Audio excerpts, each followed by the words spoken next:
Okay, good afternoon and welcome back everyone to our options education webinar series. My name is Tony Zhang. I'm the Chief Strategist here at OptionsPlay, and today we have another very special webinar for you guys with Tom Sosnoff from tastyworks. We're going to be doing a live market analysis session together, showing you some of the tastyworks platform as market volatility has picked up quite a bit here over the past couple of weeks, which means from my perspective, a little bit more opportunity. So we want to do a session here with Tom where we can talk about the markets together, go through some trades together and show you the tastyworks platform to walk you through the platform and some workflow that Tom goes through for his own trading. So let's go ahead and get started. But before I do, I just want to welcome Tom. Thank you so much for joining me this afternoon again, and welcome back. Thanks, Tony. And of course, love being here. And I was just telling Tony the last webinar we did together was, I'm still getting questions about it and emails on it. So it was like a real success, and people loved the way you took us through so many different topics, and it was in such a great format. So let's have a repeat performance. Thank you so much. Well, I mean, our members are really grateful for having you on, so thank you. But before we get started, what we're going to discuss here today is purely for education and demonstration purposes. It is not a solicitation or a recommendation to buy or sell any specific securities. So we're going to do quick introductions for those of you that don't know who Tom is. And then what we're going to do is we're going to talk a little bit about the current market outlook. We've had a lot of volatility here over the past few weeks. Things have stabilized a bit here over the past couple of days. The question is what's next? So what we want to do is we want to discuss some of the market outlooks and some of the ideas that we have to walk you through some trades using the tastyworks platform. Then we'll, as we go through some of the trade ideas, we'll open this up for Q&A. We have some user submitted questions, and then at the end, we'll open this up for Q&A for everyone. And at the very end, we have a tastyworks offer for you. But before we get started, for those of you that don't know who Tom is, I actually started my career trading options as a result of Tom. Back then, he didn't know that, but I was a broker at a company called Forex.com, for those of you that trade currencies. And on the side, I was trying to trade an alternative asset class, and I started trading futures on the Thinkorswim platform. And it was actually watching webinars with Tom, learning about futures trading and options trading is actually how I got interested in options trading and got onto the path of starting OptionsPlay. So Tom, thank you so much for joining us.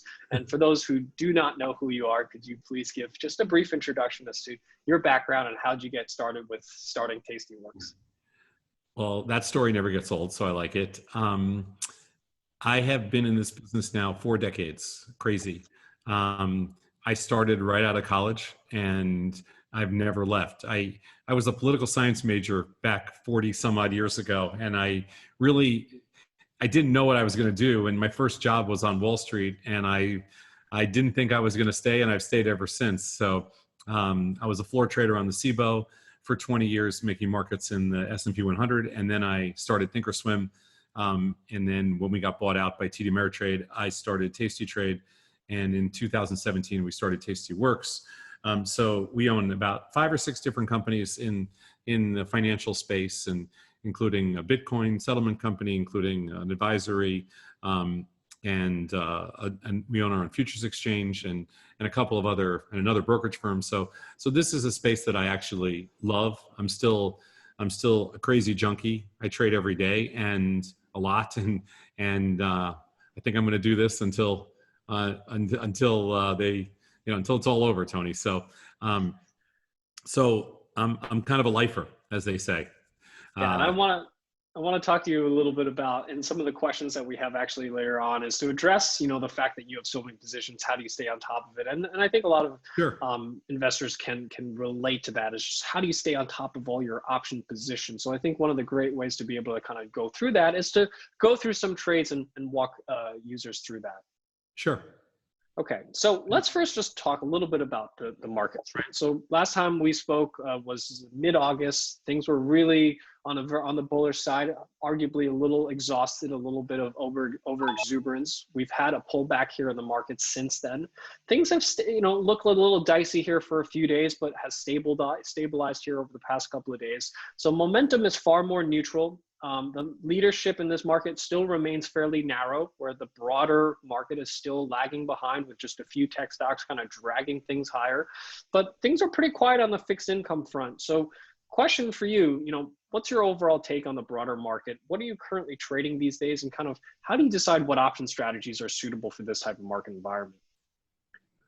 So the one thing that everything you said, with respect to the market, I mean, it seems like it's kind of slow right now because remember, this is traditionally one of the slowest, most bullish weeks of the year. It's September triple witching, and it has a history of being, a little bit of a vol contracting kind of bullish week just in general. And there's a lot of reasons for that, but without getting into the index arb reasons for it, this is a marketplace where it can lull you a little bit because you're thinking, hey, you know what, there's not much going on, but you don't realize that volatility, like just today, it closed at 25.5, and it was actually up a little. Well, actually, let me see. The vol futures actually closed down on the day because of the late rally, but it was up just before the close.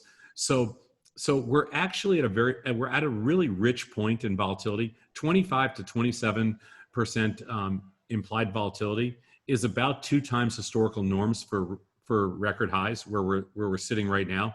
So it's about twice as volatile as it's been in other times. So I think there's an enormous amount of opportunity. So your question was, well, how do you find what to trade in this market? Well, number one, you have to trade liquid underlyings.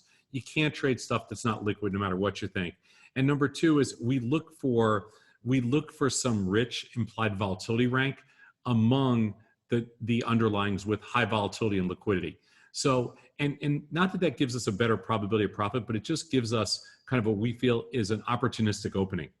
And that's where we kind of live in this market. We're sticking with liquid underlyings, and obviously we want the stocks that are in play. Yeah, and I think you bring a good point, because this is something that we brought up to our members this morning about how volatility is high, but it is fairly stable here at the moment, which presents an interesting opportunity to sell volatility. And if you also look at, from a directional perspective, even though the indices are kind of flat and neutral, we're seeing quite a bit of movement on both sides in terms of individual names. So that also, from my perspective, provides a lot of opportunities. So I think the best thing to do is to, walk through, the some trade setups. And I think I want to walk users through a few different things that I think are important to kind of highlight the tastyworks platform and highlight your workflow as well. So you mentioned liquidity being one of the top things. So I want to talk a little bit about liquidity. You mentioned volatility through IB rank. I also want to get your views here on your directional views. How do you actually gauge that directional view? How do you select your expirations and strike prices? This is something that we spent a lot of time on our last webinar talking through individual strategies and best practices on how to select that. So we'll go through some of that. And then at the end, we'll talk a little bit about, order management, position management, because I think that's also very important for users. So what I did is I just put together a list of ideas that we can utilize the tastyworks platform to kind of go through the workflow, right? So I have TSM, Freeport Macaron, and CSX as 3 bullish ideas that I currently see on the market. So why don't we turn over to tastyworks and let's explore these 3 ideas, and let's see what we can find, and if there's any trades that we would potentially set up from these names. Well, the good part is I have about 80 or so different positions on, and of the 6 underlyings that you picked, I have nothing. Okay. I did have a Netflix position on, which I took off today, but so I have 0 positions on in these 6 underlyings. So that's so it's great. So we can start with a blank slate, so there's no confusion at all. So what I'm gonna do is I'm gonna share my screen. Okay. Yep. Go ahead.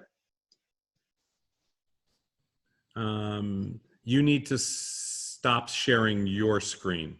There we go. Okay.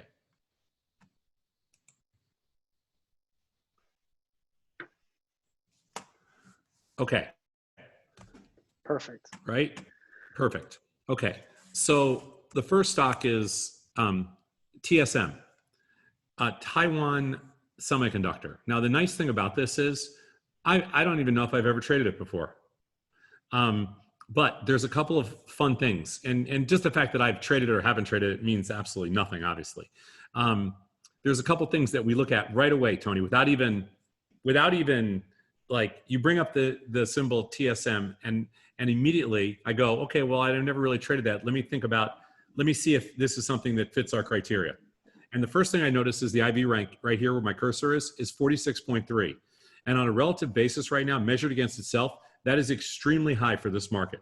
That is one of the highest implied volatility ranks you're going to see. Now, what's nice about that is a high implied volatility rank by definition doesn't mean that you have a better chance of making money. What it means is if you are right with your strategy, you're going to make more money. So the return on an IV rank close to 50 or higher is going to be 2 times what an IV rank is of, let's just say, under 10 or under 15 in this particular market. So the key to this number here, and I believe we're the only platform that shows you IV rank next to the symbol, is that this just means that, again, it doesn't improve your probability of profit on the strategy you use. What it does do is it means you're going to be collecting a bigger credit, or you're going to have a statistically better chance at making up to twice as much money if the trade goes your way. So it's like, hey, the odds are the same, but I can make more money if I'm right. The second thing we're going to look at is, forget the width of the market, because right now the markets are closed. So that's aftermarket, so it's irrelevant. But we're going to look at the daily volume. And the daily volume in there is 20 million shares, which is plenty big enough. Anything over a couple million shares is enough daily volume. And that's without even looking at the options. So just looking at the IV rank and the underlying stock, that's perfect. Now we can go over here where it says quote details in this platform, and we can look at what we have. This is what we call liquidity. You mentioned this in your little summary, and this is a liquidity index. And we rate this with 4 stars, meaning that by our own definition of bid-ask differential and volume, it meets the 4-star liquidity ranking. And there's other information here, but like a small little chart or like, just quote details. I don't need to see that. So I'll close it up, but it meets the liquidity function.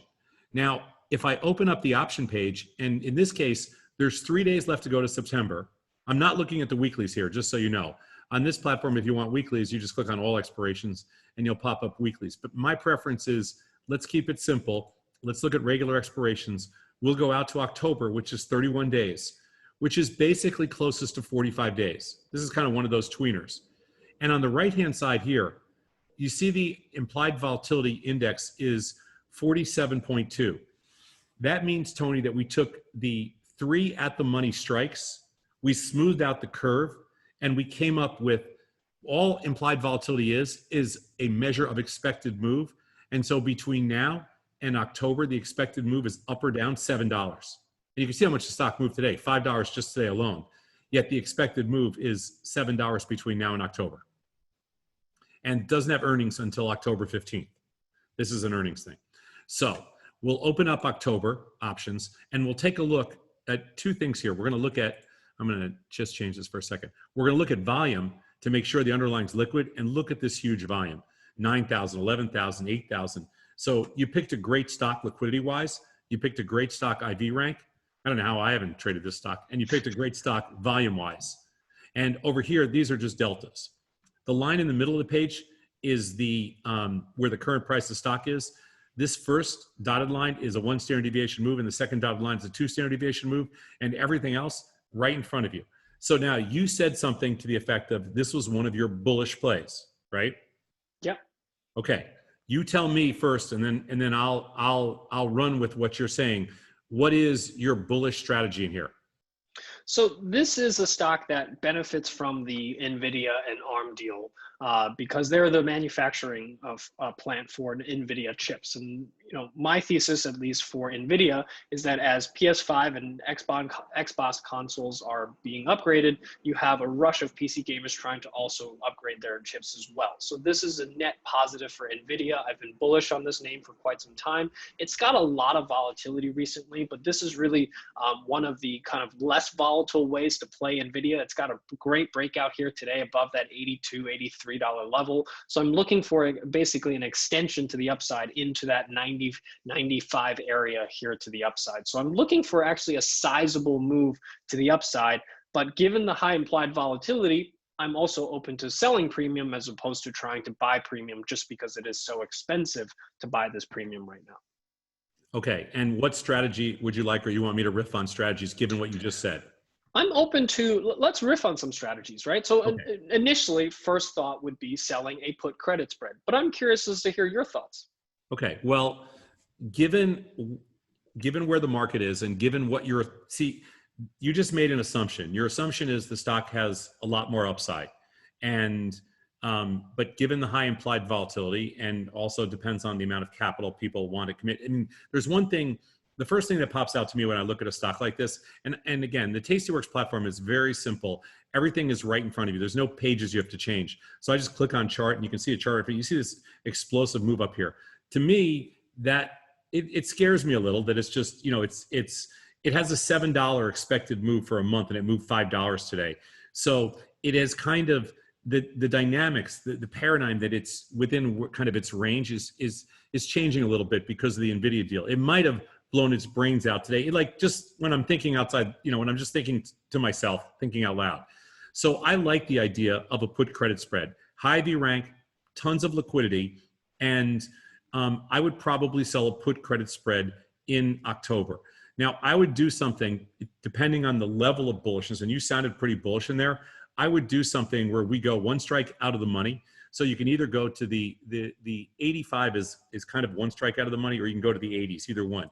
I'm going to jump down to the 80s because it's actually a little bit far out of the money, but I'll give it a shot just for looking. And we would do something like the 80-75. And this spread collects a little less than 1/3 the width of the strike. This is about 26 or 27% of the width of the strikes. So it's a little cheap for me. So I may consider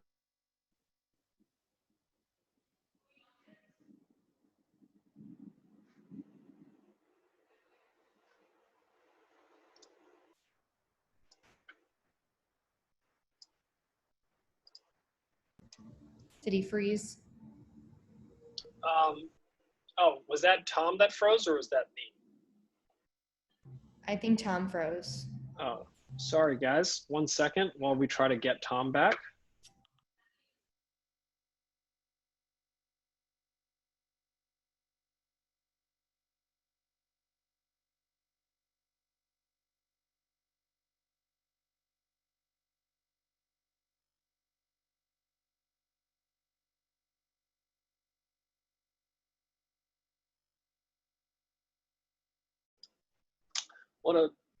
What a terrible time to lose that feed, because Tom, I thought, was going through a very good example of how to sell a put credit spread. This is something that we talk about quite a bit in terms of how we're selecting these put credit spreads, and we're trying to collect at least 1/3 of the width. That's what he was trying to refer to, is that the 85-80s were collecting a little less than 1/3. So we were trying to adjust our strikes to find one that did meet our criteria of trying to collect at least 1/3 of the width here. So give us 1 second just to try to get Tom back here.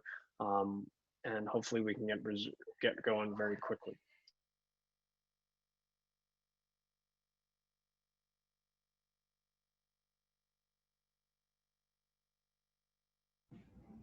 I asked him to relog back in, so give him a moment. Okay, no problem. Thank you, Britt.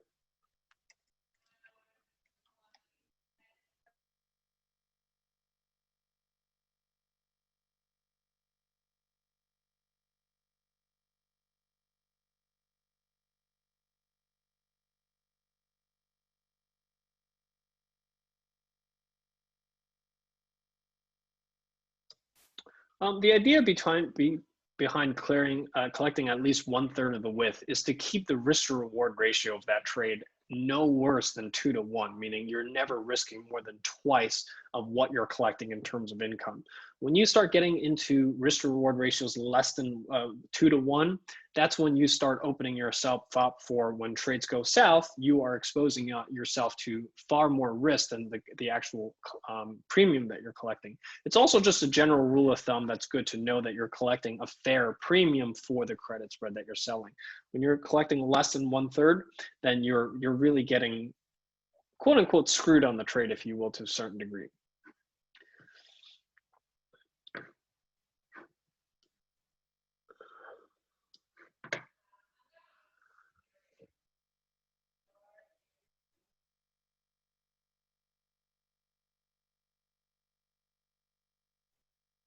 Thank you everyone for your patience. We'll get Tom back as soon as we can.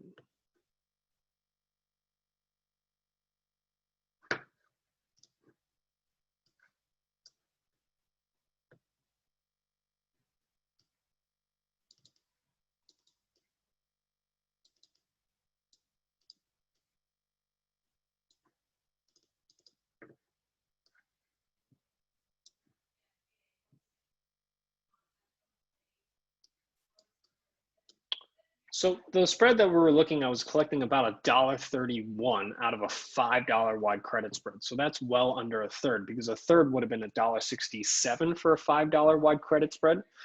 So $1.31 is substantially, not substantially, a fairly significant amount lower than the 1/3 of the width. Tony, I came back on. I'm sorry. I had to connect to one of my personal hotspots. You know, it's totally okay. Let's see if you're able to share your screen again. You were on a roll. We were doing great. We were talking about collecting 1/3 of the width, and we were looking at the 8580s that was only collecting a little under 25% or about 25% of the width. So I think what we were trying to do is adjust the strikes and see if we can find another set of strikes where we could collect closer to that 1/3 of the width. I was just explaining to the room why we are trying to generally use that rule of thumb of collecting 1/3 of the width. Okay, so I'm going to, you should be able to see my screen, yes? Yep, you're all good. Okay, good. I cannot click on the video, but that's okay. I'll move that down. All right, just give me, okay. So we're back at TSM, and first I had to just switch computers, but I'm gonna open up October options, same as I had before, and I'm going to go to a nearest out of the money put spread. I was talking about I started off with the 80-75. Now the neat thing about the tastyworks platform is that once you click in a spread, there's nothing else you have to do except you can say, hey, you know what, I like this spread at 131, or you just drag this down a strike and you go, I like the 10-point spread better at 184. Neither of these are 1/3 the width of the strike, but if I wanted to go out, let's say to November expiration, I could make it closer to 1/3 the width of the strike. This is taking it out to November by just clicking on a single button here, but you know what? I don't want to take this past the election, so I'd rather keep it shorter. So I'm going to keep it in the front month. Tony is bullish, so the assumption here is that we can be short this put spread. I like the 10-point wide put spread because it collects a little bit more money. It's like a synthetic, it's kind of a synthetic short put with downside protection.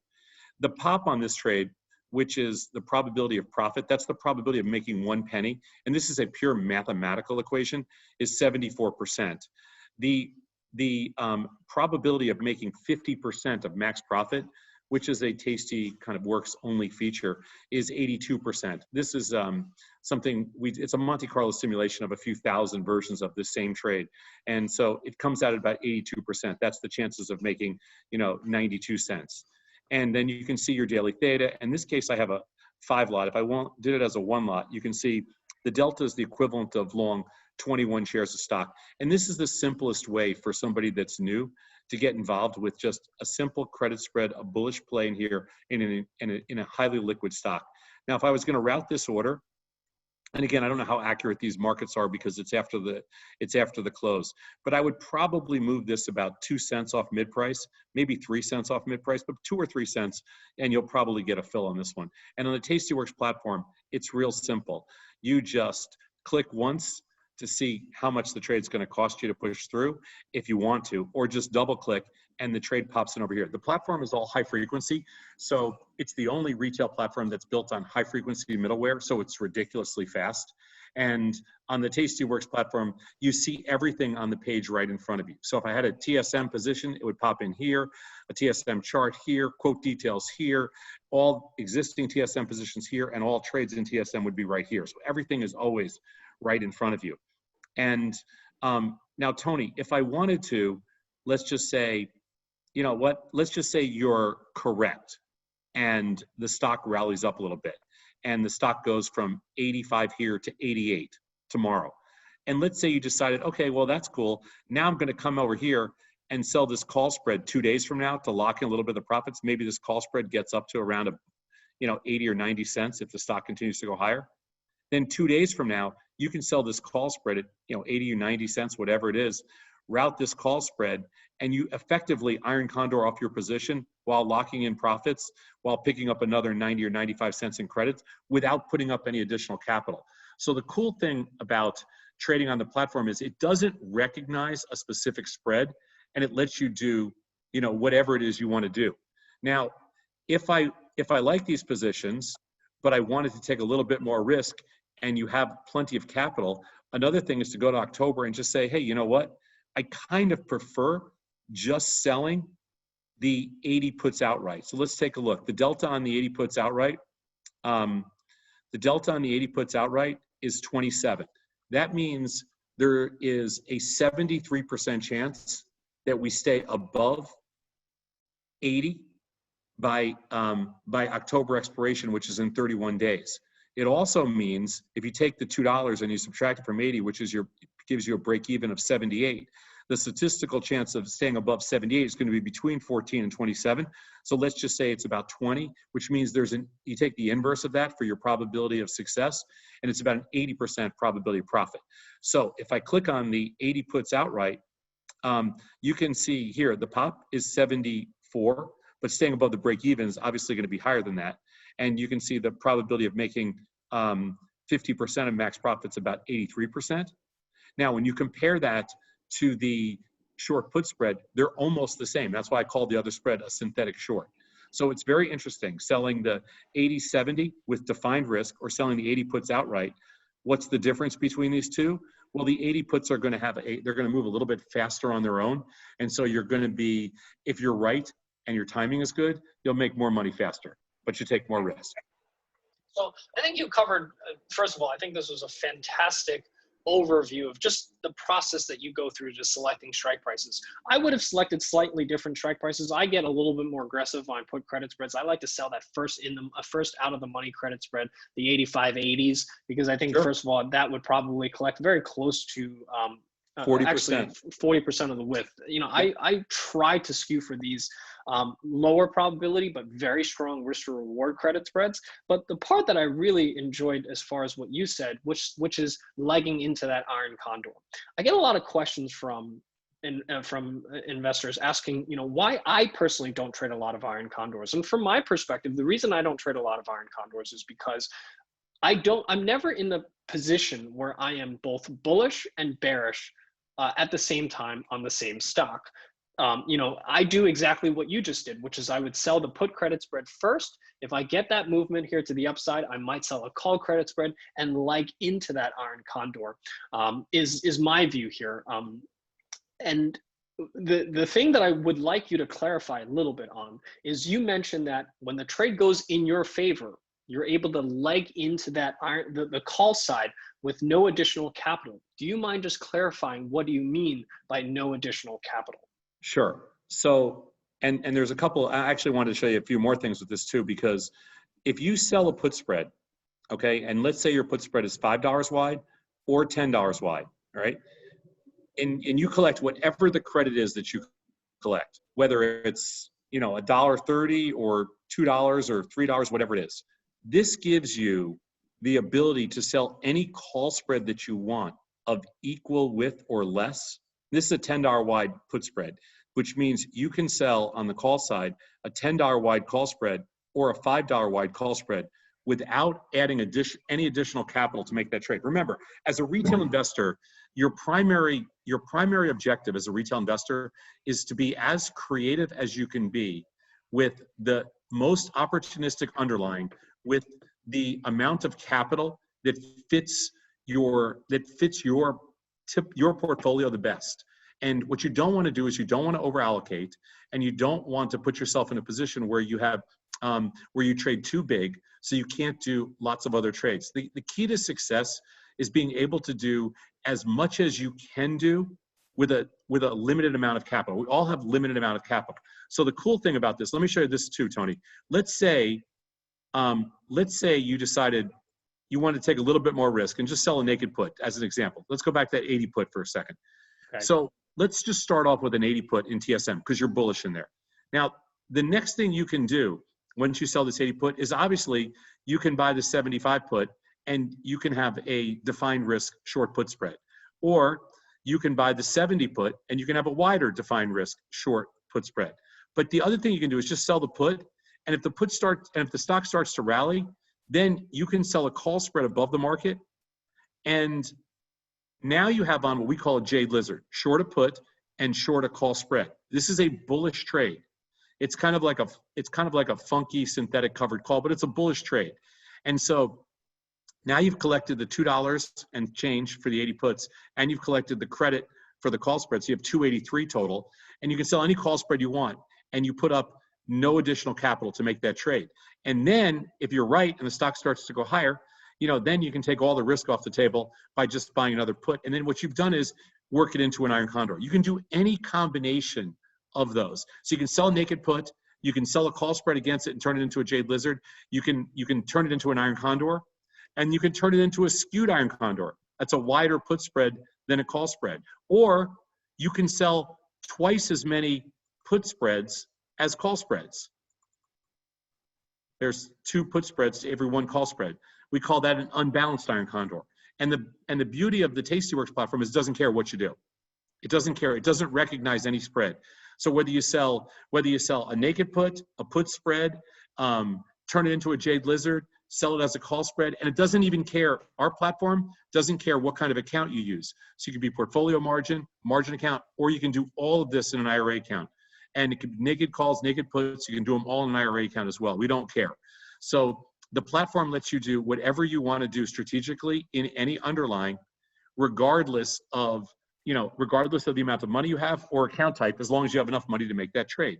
And you're not borrowing any money to make this trade. You're just using capital depending on what strategy you choose. And all your Greeks are right here. So you have your pop, the amount of extrinsic you're collecting, the P50, the probability of making 50%, the delta. I mean, Tony's bullish on TSM, so this keeps you long 169 shares theoretically, right at this point. And then your theta, which is your daily decay number. And those are all important just to understand, hey, what am I doing? It's all right in front of you. I think this is a fantastic overview of taking a real trade and giving you guys just a view into the flexibility of the tastyworks platform. Well, I'm going to show you one other thing here, because I just showed you a table mode, but this is what we call a curve mode. And this is a slightly different look. And in the curve mode here, what we do is we stick this exact same trade, and we're the only platform that does this, inside of a distribution curve and give you a pure visual on this. So here's your distribution curve, which means that 68% of the time, this underlying is going to stay within that range. That is the expected move range. So that's just a mathematical equation based on implied volatility. Then you have your shorts down here and your longs up here that are protecting the position in this iron condor. And you can see, how you've skewed it. So if you wanted to change the skew and move the puts in a little bit and equal it out, and just so you can see kind of where it lands, you make money where it's green, you lose money where it's red, and you can see any of these views. So we give you lots of we actually give you 5 different views. We give you a table mode, a curve mode, an active mode, a grid mode, and then a pairs mode. Like Tony mentioned before, that he compares this trade a little bit to NVIDIA, you said, right? Yeah. So what I'm going to show you here is, oops, I did it wrong. Let me backwards. NVDA, NVIDIA, and this is TSM. So let's say you wanted to see these 2 underlyings matched up against each other. This is a graph of these 2 underlyings and how they have performed, against each other. And it's pretty interesting because you can see this is your TSM versus NVIDIA. And you remember how you said you kind of liked TSM relative to NVIDIA? Well, I think, looking at this chart here, that's the contrarian play. I mean, this is NVIDIA just crushing TSM and all other semis probably at this point. And, TSM has just picked its head up a little bit here, but this is kind of exactly what you were saying. And this is kind of a pretty interesting, chart with respect to looking at one. This is TSM minus NVIDIA. Sounds like I just gave you a new trade idea to trade tomorrow. You very well may have. But I'm going to go back to the table mode, because the flexibility of the platform with everything right in front of you all the time is the beauty of the whole tastyworks platform. It doesn't know recognized, and it has everything in front of you so you can never get lost. Yes, there's a lot of stuff in there. There's a lot of information, but it's designed so that you can be a strategist rather than, and listen, Tony, you're a strategist. I mean, you can slice it up, that's what you do. That's why, people are attracted to what you do, is because you're a strategist. Yeah, and I'm glad that you are able to show your strategy behind how you're able to take an idea and walk everyone through kind of your thought process, because I think that's what really is what's valuable here. And if anyone agrees, please type 1 into the chat window. And Tom, I would love to just go through another one. Yeah, let's go to FCX. Let's do FCX first, and then I want to take a look at a bearish one. I want to look at a bullish one and a bearish one with you. FCX, I like this because copper continues to climb. We see industrial demand continue to be strong. FCX is one of the major miners of copper. IV rank extremely low and fairly liquid. So I wanted to take a look at this with you. And again, so what will change here is with IV rank this low at 11.3 and plenty of liquidity, like you said, we will jump over to October options. Now, what we're going to do in this case is we're going to actually take a little bit different look. You're bullish in here, and because you're bullish with really low IV rank, we're going to look at potentially a different strategy. So instead of selling a put spread, this would be a great candidate for buying a debit spread or doing something outright long. Like it could be something that you diagonalize. It depends on your time frame. Do you have a duration in mind? I think that October, November is the time frame that I have in mind here. So relatively short dated. Right. So what I'm going to do is look at two different, let me just put up a couple more strikes. I'm going to look at two different spreads in here. The first spread would be the simplest, and this is just for people that are, remember the stock closed at 1641.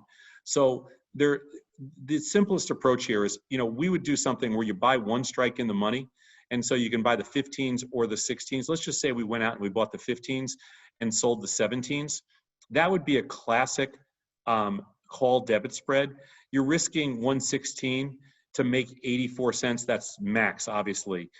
It's going to be just a slightly better than 50-50 shot, but that's kind of a classic debit spread. And if you thought the risk reward wasn't great there, you could do a 1 point wide just because it's a cheap stock. And a 1 point wide is 50 cents. So you risk one, it's 49 cents. So you risk one to make one. Here, you risk one to make one. It's a pure 50-50 shot. And on debit spreads, it's not the same thing as like naked options. On debit spreads, the theoretical price is the actual price. So this is a pure 50-50 shot. Now, if you wanted to get a little creative in here, another thing that we can do is open up November. And in this case here, I might do something like, for example, buy the November 15 calls, and because it's got really low IV rank, and sell the October 17 calls, and do this, what we call a diagonal. It's a bullish diagonal, and do this diagonal for maybe like $1.68 or $1.70 in that range. And those are two trades that fit a low IV rank, either a bullish diagonal, buying the November 15 calls, selling the October 17 calls, or going back to that first trade that we had, which is just buying a put spread buying a call spread in October in FCX. So that's interesting that you would choose let's go back to the debit spread for 1 second, that you would choose the 15-17. I would have chosen something closer to the 16-18. I like to buy the first in the money and sell a couple of strikes out of the money like you have here. Yep. Risking here about 80 cents and trying to make about $1.20. So a little slightly higher risk reward ratio, especially when you're able to buy something that's a bit in the money here. The stock closed at 1641, so you got 41 cents of intrinsic value. So the lowering the time decay on that even further, even though we have low IV rank, this is the type of spread that I would I would trade. So it's really interesting to see different approaches to. There's no right answer to that, and yours is just, they're all theoretically the same. The thing we look at generally with debit spreads and credit spreads is we look at the expected move. And the beauty of the platform is it shows the expected move in October of $1.50, 149. So you take 149, you add it to 1641, and you're talking about the stock, probably at max to the upside is about 18. And so if that's the case, you know, we just look at kind of, you always want to put your strike either just slightly above the outside of the expected move to the upside or just slightly under, but it's somewhere in that range between 17 and 18. That's always going to be your short strike. And a long strike, like you said, you can do it one strike, half strike in the money, or, you know, or one strike in the money. It doesn't matter. Anything's fine. Well, It's totally subjective. Great. So I hope that this was helpful for everyone here who's viewing this. Is, you know, just the thought process that goes into a trade idea, because you have trade ideas all day long, right? Whether it's a news feed that you get or a newsletter that you subscribe to or a technical scan that you have in your own trading platform. You know, this is how we go through the process of taking an idea and fleshing that idea and finding whether or not there's an optionable strategy off of that. And Tom, you know, you must get tons of ideas where it's on a stock that's just not very liquid or the options just don't make any sense. You know, I think that's part of why you and I look at liquidity so much first, is because that basically takes out all of the junk, because there is a lot of junk at the end of the day. There are 4,200 optionable symbols, of which how many of them would you consider liquid? I think there's probably about 200 names that I would consider really liquid from both ETFs and stocks combined. I was going to say about 200. It's funny you said that. Well, we have these preset watch lists in here, which makes everything scannable. And you can go to, for example, we have something called liquid symbols, and you can just scan right on this platform by 4-star liquidity. And you can see we list probably about 200 that we consider 4-star liquid. And so we actually do all the work for you on here. And then you can sort again by IV rank, so you can see what's highest, and then it's all there right there for you, so you can choose a lot of stuff. It's just an interesting way. And then if you wanted to see what's lowest, because if you wanted to do something like, you know, just like a debit spread like we just looked at, you know, I would find FCX somewhere in here. I don't remember exactly where it was, but I guess it'd be in here somewhere. But anyway, that's kind of, we built all those scanning tools right into the platform. And again, it's all on the same page, so you don't even have to go anywhere. Great. Now let's pick a bearish play. Yeah, let's look at bearish play. You know, there's Google and Netflix, which we know is liquid, but why don't we take a look at Etsy? You know, I'm not sure how liquid Etsy is. Why don't we take a look at that together? Etsy is what we call borderline. So if you look over here, we have it rated as 3 stars, which means it's tradable, but you're likely to get filled. When you have a 3-star liquidity, it means you're probably going to get filled with 3 on a decent spread market, but your individual options may be a little wide. Notice how this is 3.48 million shares. So it's a fraction of what the other 2 stocks we just looked at, but the IV rank is good. It's almost around 29. And Etsy's had, you know, like if nobody's seen Etsy, it's had a pretty amazing move since the March lows. It sold off a little bit, but it's had an amazing move. By the way, Scott, Alan, and Chris are on today. So we have 3 people answering questions. So you can fire off questions in the chat room to the 3 guys that run the Tasty Trade Desk, and they'll answer anything you want. So don't hesitate. Just, you know, light them up. You know, make them answer a million questions. Let's go back to Etsy, and we'll open up October.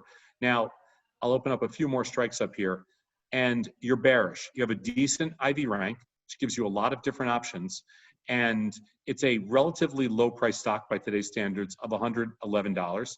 And let's talk about timeframes, and the expected move by October, Tony, is about $13.50. Stock's currently trading at 111.5, so $13.50 takes it down to just under 100, and so takes it up to about 125. Right. So this is one where timing I'm a little iffy on, because it's really stuck here. It hasn't really accelerated to the downside, but we have seen significant declines in relative strength here. And it's just not bouncing with the rest of the market and stabilizing of the market or the rest of the market. So I think that you're going to get an acceleration to the downside. I don't know when that's going to happen, which is why my preference initially is to sell a call credit spread and see if it just kind of hangs around here for a little bit and then starts to accelerate. And maybe at that point, I might consider jumping in, buying some puts. But right now, I'm more neutral to slightly bearish. So my initial thoughts are selling a call credit spread. But I like it. I like it. At the same time, I want to hear your thoughts. I like it. And based on our discussions that we had last week, I suggested to you, you asked me what delta I would go to. And I said, I would like to go, I generally default to the 35 delta. As you can see here, the 120s are the 36 delta. That's close enough. So you click on the bid to sell. I'd go to the 125 calls to buy, and it's about $1.41. That's probably, that's a little less than 1/3 the width of the strikes. And if I wanted to widen out, it's still a little less than 1/3 the width of the strikes. So take my choice on either a 5-point wide or a 10-point wide. Now, what's the difference between the two? Well, I mean, obviously, besides the risk. And the difference is that your probability of profit is going to be slightly higher on the 10-point wide, and you're going to make more money a little bit faster, but you're going to take more risk in return. So it's $1.41 versus 240. Those are the mid prices. So you'd have to give up about 2 or 3 cents to get filled on this. But these are the two choices. And by the way, I agree with you on this spread. Now, you said you like to go just out of the money. So you might go to the 115, 120, and that is exactly 1/3 the width of the strikes. And that's the only difference. But I would choose a call credit spread in here as well, given the high IV rank and given the fact that it's a 3-star liquidity. You're more apt to get filled on a spread at a good price than you are on an individual option. Now, let me ask you this. You have purposely filtered out the weekly options. Granted, for Etsy, right? It's not very liquid, so the weekly options may have a little tougher time and some wider markets in those weekly options. In the previous examples that we were talking about, the October 23rds, I think, are fairly liquid. In the Etsy one, I'm guessing they're going to be pretty wide. So, I'm curious as to your thoughts between weeklies and monthlies. And the challenge that I see here with the monthlies is the fact that you're already 31 days from expiration, right? The general rule of thumb that you have that we lay out is the fact that we generally try to close these out 21 days from expiration, which doesn't give you a whole lot of time. So thoughts around that in terms of selecting weekly options. Do you only trade monthly options yourself? Now, the reason that I mostly trade monthly options is because I'm doing a live show during the day, and I just like to keep my things as simple as possible. But I'm going to show you a couple things here. So I agree that the 45 days, which are the October weeklies, is optimal. That's our perfect time frame, 45 days. The ones I was looking at was October 16th with 31 days, because those are the monthlies. But the optimal duration is 45 days. The problem is, when you look at the 115 strike on the 45 days, look at the markets here. It's 60 cents wide, and only 27 of these options have traded today. When I go back to the October of 16, and I'm just going to clean this up for you so you can see this. Now, when I go back to the same 115s, 284 of these traded, and actually the market's 45 cents wide. So it's about half the width, but it's a significantly more volume. I would guess that there's a lot more liquidity in the monthlies, but like you said, if you're trading one of those other things like Google or Netflix, you can get away with the weeklies if you want. The reason I like the monthlies is it keeps me a little bit more mechanical, because I have so many different positions on. Like, I don't have, 1, 2, or 5 or 10 positions. I have like probably 300 or 400 positions in 80 different underlines. So I try to be mechanical so I don't have to look at every single expiration. But you know what? If I would rather be at 45 days, all things being equal. Right. I just wanted to address that because I think you bring up 2 points. There are some, viewers here that have a lot of positions, and sometimes even financial advisors that have a ton of positions across different accounts, and they need to stay on top of it. And one of the best things that we always tell them to do is to actually trade only monthly expiration, so that you're not in this crazy panic every single week trying to deal with options expiration.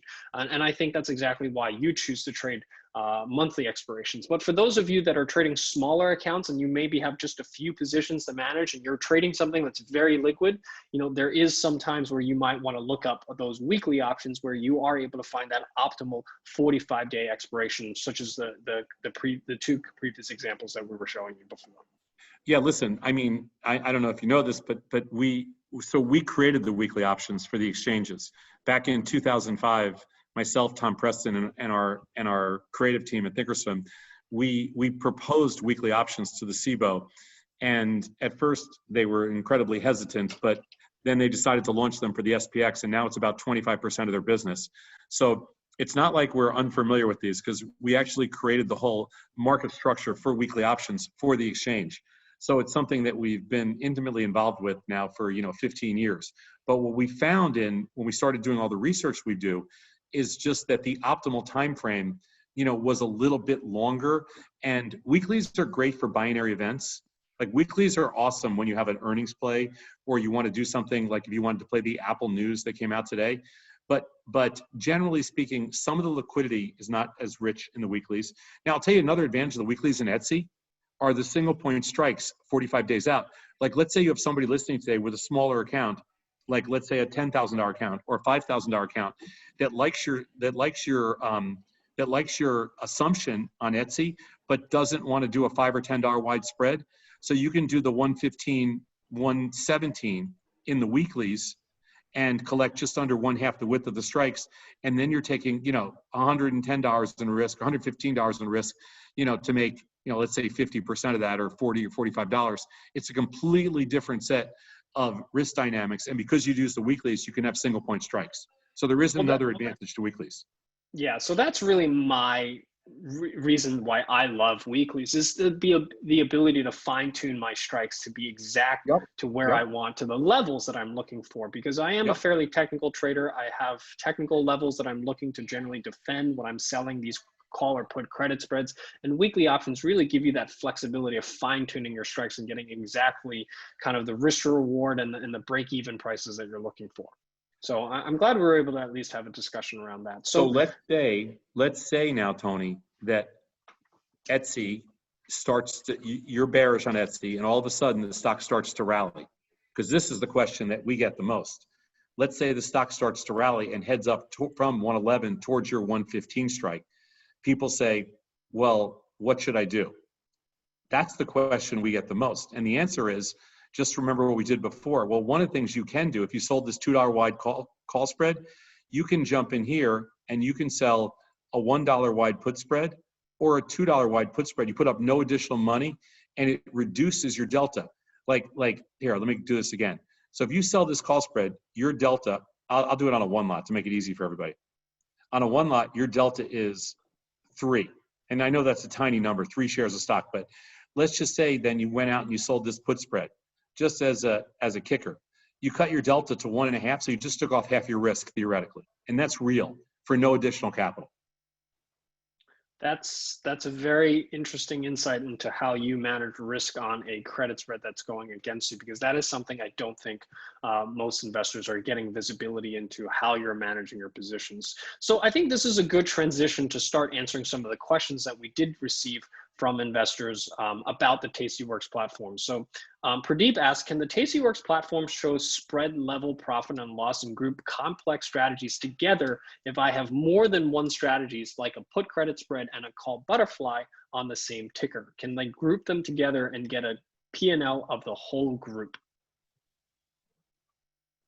P&L of the whole, So if, let's say you have 6 legs, it doesn't matter what the 6 legs are. Can he track the P&L of all 6 legs combined in one P&L number, as opposed to 6 individual P&L numbers that he has to do some mental math to figure out what his total position P&L is? No, we don't. No, the tastyworks platform does not recognize. It only knows your total position, so it doesn't care what you do. So the answer is, we are completely indifferent. That what he's talking about is something that he must be on an old legacy platform that hasn't been updated in a few decades. We don't look at any positions as recognized positions. So everything is updated as a whole position in the totality of all the different strikes you have on. So we, by default, recognize everything as a single delta and as a single position. There are no individual positions to us. Great. That's exactly what Pradeep was asking. And I think that is, I would argue that any modern options trading platform should be able to show you your total position, your total P&L of a symbol across all your legs, regardless of how many legs that you have. You know, there are some legacy platforms that still show you each leg by leg, and you have to manually add that up. But arguably, I think any modern platform such as tastyworks would show you that. It's not even a consideration. Right. Exactly. So Mike asked, Tom, what's your secret to staying on top of all the positions that you have open? I know we talked about this a little bit, but any other insights that you have as far as how do you stay on top of so many positions? It's actually, well, you got to remember that I've been doing this for a long time. And so it almost is second nature. I think it's a lot easier than you think, Mike. I don't think we stay on top of them as much as you stay on top of a single delta. So just like Pradeep just asked about the last question, like if I had a single underlying on, just say XYZ, and I had 10 positions on an XYZ, I'm only managing one position. So I only look at XYZ as a single position, and therefore it's not as nearly as difficult as you think, because A, you're only managing a single position, a single name, a single underlying, regardless of the number of positions you have in there. And the second part to it is very few times are you managing everything on the same day. You know, like if you have, let's say, 10 different positions on, you're probably only managing, adjusting, or tweaking 2 or 3 of them out of the 10, 20, 30, max about 40%, regardless of what's happening in the market. So it's not like something that it's not overwhelming by any stretch. Okay, great. I think you know, this is a question that I think a lot of investors that have weekly options kind of have a tougher time with in terms of managing all their positions. The other thing I also think is difficult for managing a lot of positions is knowing your percentage P&L. It's one thing to know your dollar amount P&L, but knowing your dollar amount P&L also requires you to have a mental note as far as what your risk is on that particular trade. So having a percentage P&L is something that I haven't found a lot of brokerage platforms have for an aggregate position. So if I'm looking at 4 legs on Apple, what is my percentage gain or loss on that position? Because many times that is the trigger point, at least for me, to decide, oh, that's near a take profit or that's near a stop loss. It's time for me to take action on that trade.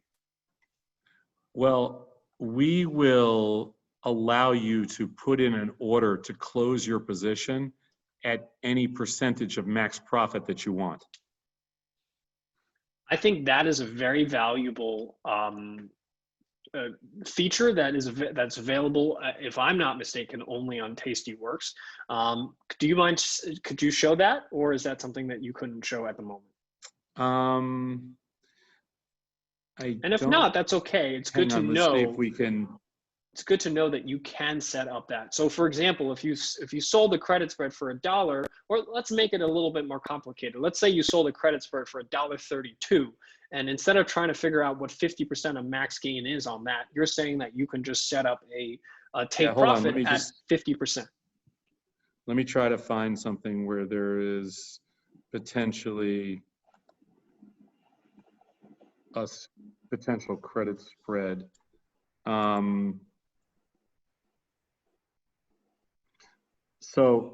So here, this is an Apple position. I just pulled this up because I knew I had some spreads on here. This is a deep in the money Apple spread, right?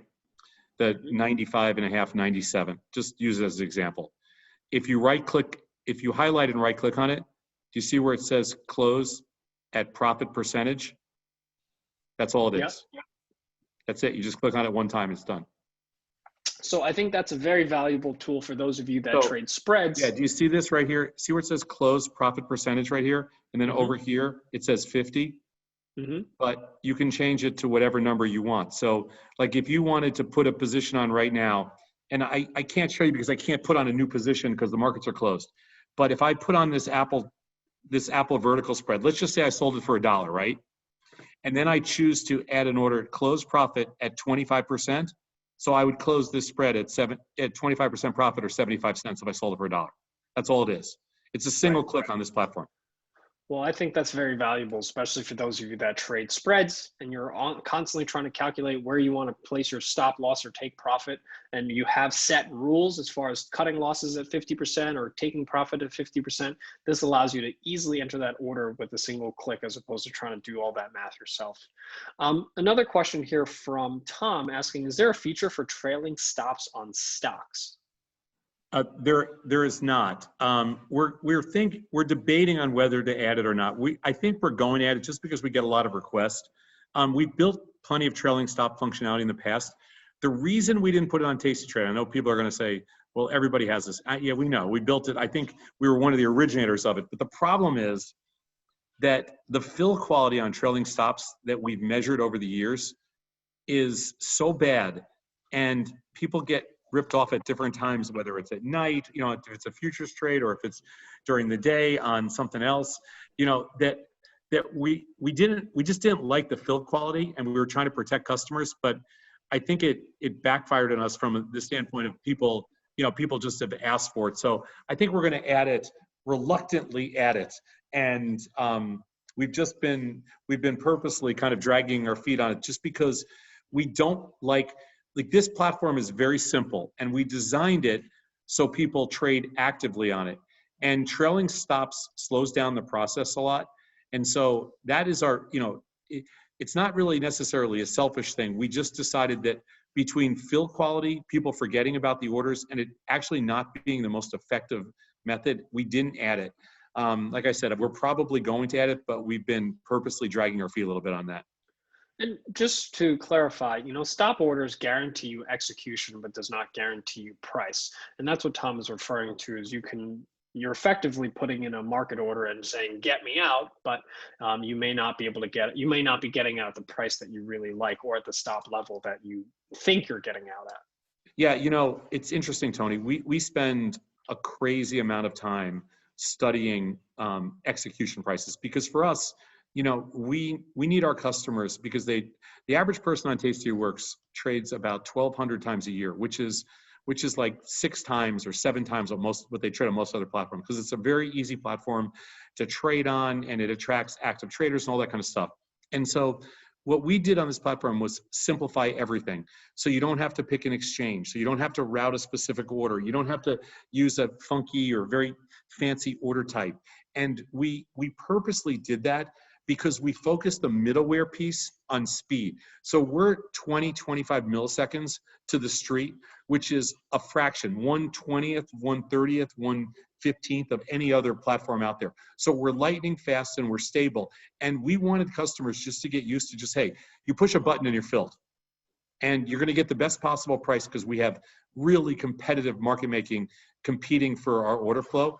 And so it's the most competitive price with the quickest platform. And we wanted that so customers just didn't have to think about, all right, what do I have to do with this crazy order type, you know, and all this kind of stuff.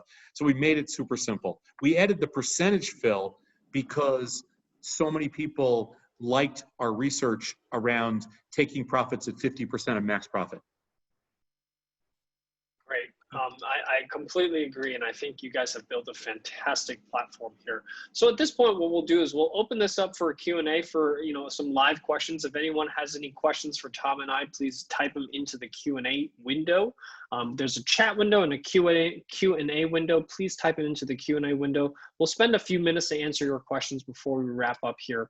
And just as a thank you to everyone for taking the time out here this afternoon, tastyworks does have a fantastic offer, which I will post into the chat window for everyone to sign up, which is 100 free shares on tastyworks. The offer is trade.optionsplay.com/tasty100.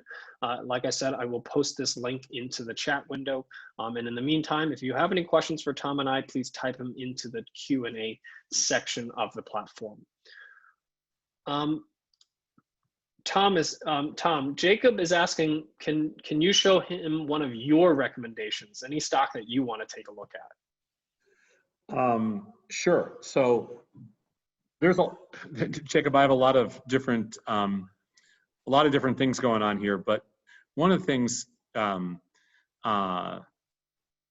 right now is I'm pretty bearish on the NASDAQ, and we've had a really nice rally for the last couple of days. And I thought based on volatility, and by the way, you can see where my cursor is right here. This is the volatility futures. They're actually up today with the NASDAQ, you know, and the S&P's up so much.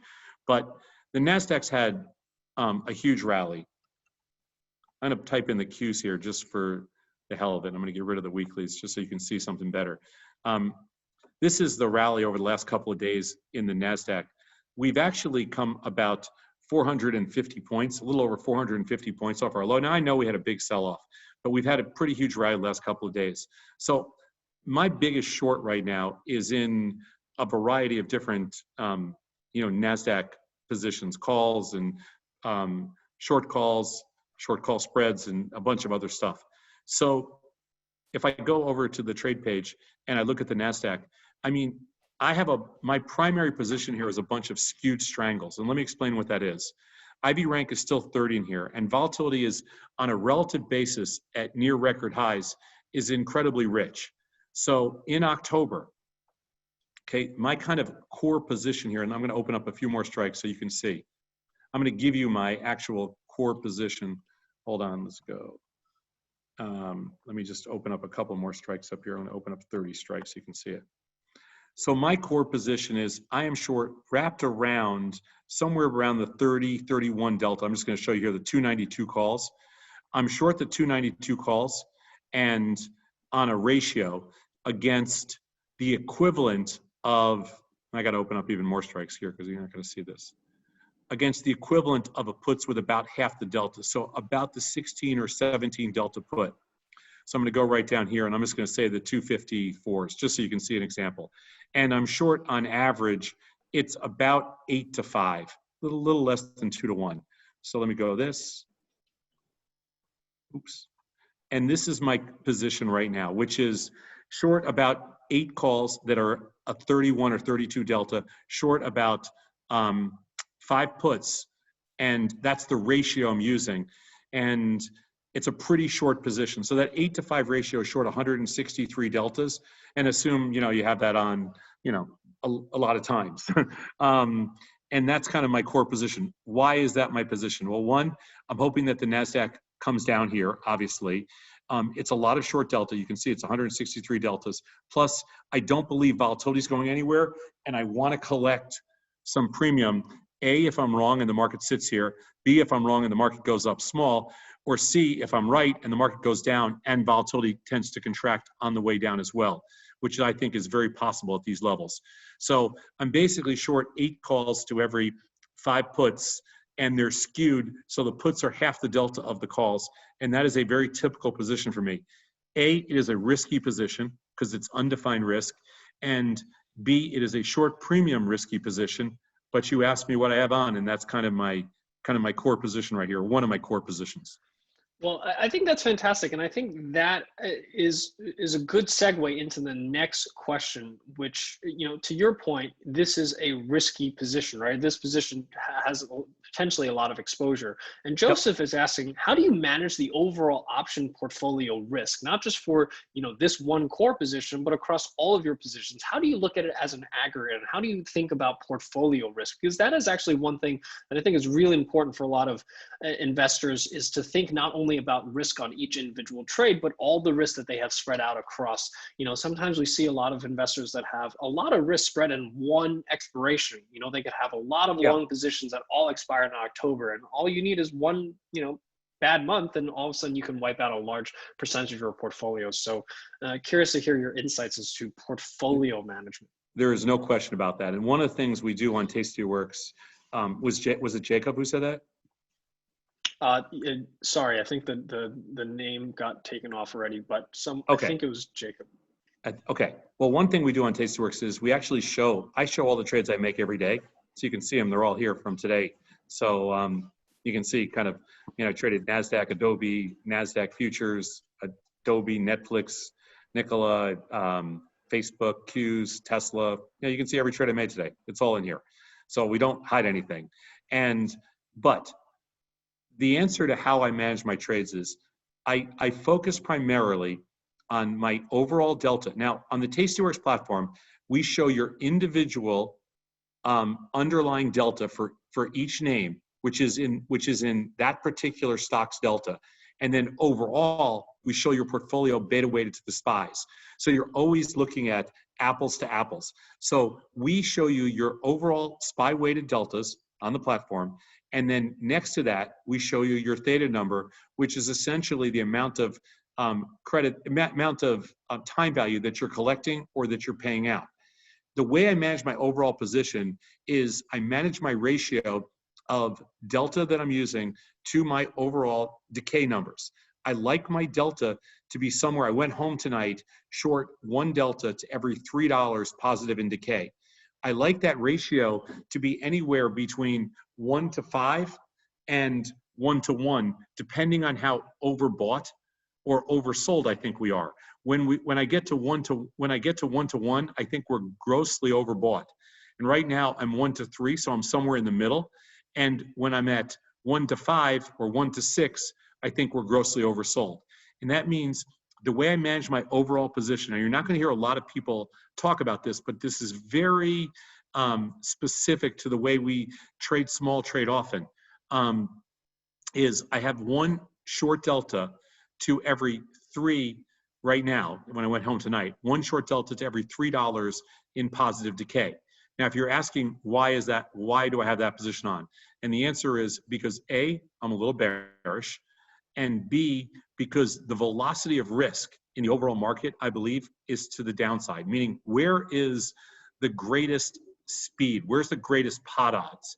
And I think it's the downside. So in order to protect my short premium position, I carry some small short delta. So, and that short delta tonight is in the Qs. And so that's the easiest way to manage a position of 60, 70, 80, 100, 10 or 5 or 10 underlyings. You take your beta weighted deltas, you compare that to your theta number, and you just look at your ratio, and then you manage that ratio, and you don't even have to worry about, you know, how far out of whack an individual underlying is, because you can adjust those on a one-off basis. So let's just use that, what's on the screen right now as an example. You have a negative delta of 216 and a positive theta of 185. What would that ratio be? Just to give a numeric example. That ratio would be close to 1-to-1. Okay, and you're saying that right now you're close to about 3-to-1 because of your bearish 1-to-3. So 1-to-3. So my delta would be right now the equivalent of, let's say, 200, and my theta would be 600. Got it. So we could probably have a whole nother session just on that one ratio alone and kind of your thought process as far as how you manage risk. But I think that's great insights into how you're looking at your overall portfolio. I would love to have that discussion, Tony, but I have to bring up a different account because I don't like to use my own account for that because we will scare the children. And and I don't want to do that tonight. But on any other time, I'll bring up a separate account that, you know, that we do with demos and things like that. And I'll show you exactly how we, you know, manage the positions. I think our next session, maybe we can talk about just risk management alone, because I think there's a whole lot to talk about on that front. And I think it's a worthwhile decision, worthwhile subject to talk about. Yeah, that's especially for heavy stuff, man. It's heavy. It is heavy stuff, but I think one of the most important lessons for traders to learn. Tom, Roger's asking, what was the Netflix trade that you made today? A couple of days ago, I was a little bearish in Netflix, a little bearish. So I bought a counter spread at the 455 level. And the counter spreads in there seemed cheap to me the other day, but I didn't really realize that it was going to be a good trade. And today the stock was up $20. And the counter spread actually widened $3.50 because they pumped in back month volatility and took out front month volatility. It was just lucky. So the trade came in by $3.50 and I closed it out. So all it was a closing trade in Netflix. Got it. Joseph is asking, Tom, how often do you roll your positions? I roll and adjust my positions every day. So I probably make about 25 to 50 rolls a day, adjustments a day. And I roll the positions once a month. Let's not confuse the two. I adjust my positions higher or lower by deltas every day. I probably adjust 20 to 25% of my positions every single day.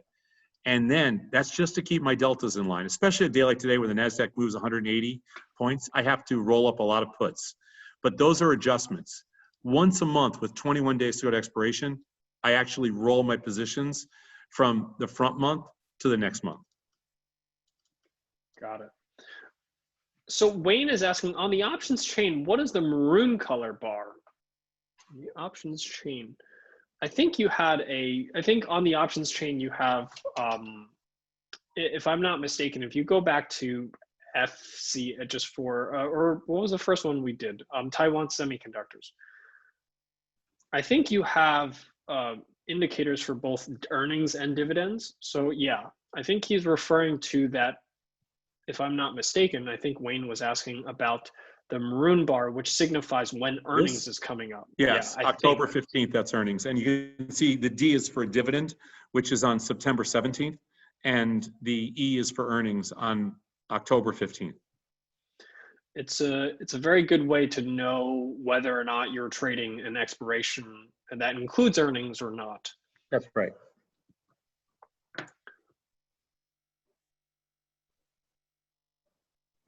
Okay. Tom, I think we've gotten to the end of the questions. We've got Beautiful. over 100 questions answered by the team. Thank you so much for taking the time to first of all participate and have your team come in and answer so many questions to our viewers. I think this was exceptionally useful for everyone to see, just the broad scope of what is what you can do with the tastyworks platform, and really aligns so well with a lot of the things that we teach here at OptionsPlay, which is looking at liquidity, looking at IV rank, and the methods as far as how you select your strike prices. A little different than how I do it, but very much in line. And the metrics that we look at are all the same in terms of analyzing the trades. So for those of you that follow OptionsPlay and take some of the trades that we are taking and showing you how to place them using tastyworks, I hope that this was useful for everyone. So for those of you that did find this useful, please type yes into the chat window and just thank Tom for his time here today. Any last words, Tom, before we sign off? No, I loved this discussion today. It was really high level, and if we do one on position management, it'll even be higher. But I think that challenging everybody with this kind of content is freaking awesome. So, Tony, I'll do this anytime. I told you, I love this. And so it's the best way to spend an hour and a half in the afternoons. And so, no, thanks everybody for listening. Appreciate it. I couldn't agree more, and I would love to have you back soon, and we'll have a whole nother discussion on risk management. I think it's a very important topic.